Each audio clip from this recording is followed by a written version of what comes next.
आप जो भी एक्सरसाइज करें उसमें आपको अपने पोस्चर पे बहुत ध्यान देना है। फॉर एग्जांपल साइड व्यू से आप देख सकते हैं कि अगर आप अपना पोस्चर ऐसे रखते हैं, it should be like this, जिसे हम कहते हैं प्राउड चेस्ट। आपको सारी एक्सरसाइजेस विद प्राउड चेस्ट ही मेंटेन करनी है टू अवॉइड द इंजरीज।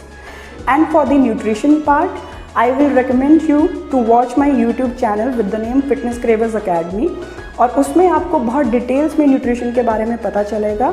वहाँ पर आपको एपिसोड्स मिलेंगे न्यूट्रिशनल फैक्ट्स के, so watch them and start implementing it. अगर आप मेरे चैनल पर नए हैं तो ऊपर दिए गए आई बटन को क्लिक करके आप मेरी बाकी वीडियोज़ को भी देख सकते हैं। Please like my channel, share and subscribe it and press the bell icon.